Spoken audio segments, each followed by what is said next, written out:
Hello everyone, welcome back to my YouTube channel. My name is FPLElmer, and today we're going to be going through my Matchday 7 team selection for the Uefa Fantasy. Finally, it's back after around a month. We're finally back for the Champions League Fantasy for Matchday 7, for Matchday 8 before we go into the playoffs, but this is the main focus for Matchday 7. But before we get into that, we get 150 subscribers before the end of February. So if you're new around here, make sure you subscribe, make sure you hit that button. There is any content going up on the channel, and make sure you drop a like as well. It really helps out the channel. And also, wasting any much time, let's get straight into it. So first, we can start off with my Matchday 6 team review. To be honest, I had even forgotten what had happened. I had to go back and see what had happened, and I used my limitless chip on Matchday 6, which managed to get me 111 points and a green arrow to the rank of 1108, which is very good. I will not believe I'll be in the top 2K at this stage of the season, but here we are. So we had Alison Becker in goal, who managed to get a clean sheet. We had Hakimi, who picked up 2 assists and a clean sheet as well for PSG. Very good game from him. Then we had Saliba, who got a clean sheet, the same as Trent, and of course Theo Hernandez did nothing for AC Milan. Sorry, with only 3 points. Then we had Salah, who was the captain, who managed to score a goal, so 16 points. Saka managed to get 2 goals and assists and picked up man of the match as well for 19 points. Shame that he's picked up a long-term injury because he was really killing it this season for Arsenal. But hey, injuries are part of the sport. Then you had Rafinha, who scored a goal, Musiala with a goal and an assist for 11 points. Then you had Vinicius Jr., who picked up a goal and an assist as well for 10 points. And Julian Alvarez finished off the team with a goal. I was so close to picking Griezmann, who I think scored 2 goals or something. I was so close, but ended up picking Alvarez. And yeah, then on the bench you had Raya, who also kept a clean sheet, but Alisson outscored him by 1 point. Then you had Kim In Jae in there as well, Tillman and Gyökeres, who all did nothing for their respective teams. So that was the team for match 6. Very happy with the points tally. My littlest chip was a success, and a huge green arrow as well, the top 2K as well. So with that, and now let's look at what game Matchday 7 has in store for us. So for Matchday 7, the plan is to use 2 transfers, as I only have 2 transfers, and we'll go through them as I go through the team. So in goal, I'm going to be having the Atalanta goalkeeper. I'm going to be playing against Sturm Graz. I cannot say his name because I'm sure I'm going to butcher his name, so I'll say the Atlanta goalkeeper. And then we have Kobel against Bologna. Um, the Dortmund have not been good in the league, just conceded 4 goals to one of the worst teams in the Bundesliga during the weekend. So that's a slight concern, but they've been very good in the Champions League, to be fair to them. Apart from that Real Madrid game, they've been very good. And of course, if Kobel does not, I'm not so sure who plays first, but if Kobel does not perform, how Kobel is going to be playing first if doesn't perform, we can just put in the Atalanta keeper.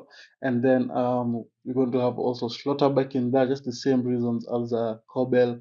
They won't been very good conceding a lot of goals, but I hope that against Bologna they will be able to perform as they push to finish in the top 8 to avoid the playoffs. Then we have Lucadine against Monaco. He did not start during the week for against Arsenal. I'm not so sure if he started or not because he got an assist. So I think I'm not so sure if there's going to be rotation in there. But I think now they're outside the top 8, so maybe they're going to play the strong team as they try to push into that top 8. Then we have Grimaldo against a tricky Atletico match, but Atletico Madrid did lose against Leganes in the league. So and Bayer Leverkusen have been on form. And I went over a lot about Grimaldo this season. I don't watch the Bundesliga a lot, so maybe my Bundesliga fans can let me know in the comments if Grimaldo is still performing the way he performed last season. But I'd expect a relatively tough fixture against Atletico Madrid, but I hope that Grimaldo will be able to perform. Then you have Timber, who I'm going to bring into the team for Theo Hernandez. I just feel like AC Milan are very, very poor this season, and I feel like Timber and Arsenal look very good defensively. And all those set pieces pose a threat, and hope that Timber will be able to perform. Then finishing off the defense, we're going to have Nkubasi. Of course, I'd like to have Kunde in there, but I'm going to be zero point 0.1 million short. And if I wanted to bring Kunde in there because he offers a lot more attacking threat, scoring goals for fun. He did score during the weekend, and then he did score a brace against Real Madrid in the cup the other day. So Kunde looks like someone I want to bring in, but unfortunately the fans will not allow that. So we're going to have the cheap option from Barcelona in Kobasi. So that's the defense, and the goalkeeping departments looks pretty solid. Now let's look at the midfield. So this is how the midfield is going to be looking like. Going to be having Rafinha in there against Benfica. Benfica have not been looking very sharp in the Liga NOS this season.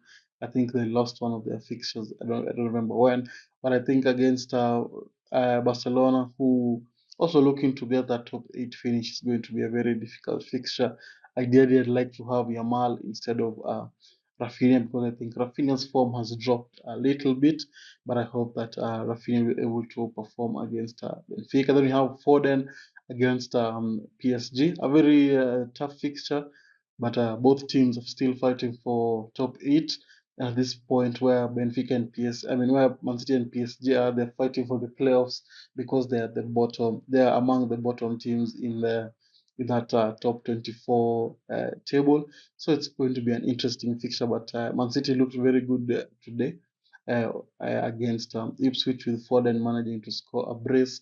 And they were also subbed off early so that they can prepare for the PSG game. So it's going to be an interesting fixture, but I hope that Foden will be able to perform and bring the points. Then you have Florian Wirtz against Madrid, as I've mentioned, against Grimaldo. Wirtz looks on form. He scored 2 goals during the weekend. But I expect against Atletico Madrid that he's going to be able to perform. And of course, he's also on penalties. So that's a plus to having him in there. Then you have Lookman, who I'm going to be bringing in place of Bino Gittens. I just think that Lookman against the Graz team, I think it's going to be a relatively easy fixture on paper. I'm not going to say it's a win, but I think it's a must win for Atalanta as they push for those top spots as well. So I'd expect Lukman to be on his A game. He did score during the weekend. So there's a slight chance for rotation, but I think he's going to start and hope it is going to perform. Then you have Kuhn finishing off the team for Celtic. Finishing off the team from Celtic. They're going to be playing Young Boys, which is a relatively easy fixture on paper. And the way Celtic have been very unlucky in the Champions League, but they did manage to win their last fixture, if I'm not wrong. So I think they're still pushing for the playoff spots. So I'd expect, and this guy is their main man, so I'd expect some goals in there. I hope it is going to be able to perform. So that's the midfield. Looks full of goals and full of assists. Now, it's going to be able to perform. Now let's look at the forward line. So this is how the forward line is going to be looking like. Going to be having Harry Kane in there against Feyenoord. Kane has not been looking sharp since he came back from his injury, but I expect him to perform against Feyenoord, and they still push for their top eight positions. Bayern have not had the easiest fixtures, but they're still a strong team, especially if Kane decides to start scoring some goals with the likes of Olise and Coleman, San, Kim supplying him. So I hope that against Feyenoord he's going to be able to perform. Then you have Haaland, who's managed to score a goal today.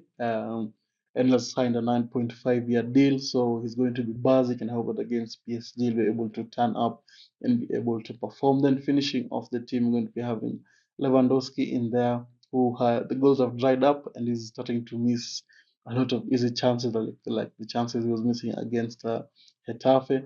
So it's going to be an interesting fixture, and I hope that Lewandowski is going to be able to perform against Benfica. So that's the team for Matchday 7. Looks pretty solid. The two transfers I've mentioned, I've made Theo Hernandez to Timber, and buy no Gittins to look man, I know that the transfers are going to pay off. So with that, if you managed to reach this far, don't forget to leave a like and subscribe, and I'll see you all guys later. Bye bye.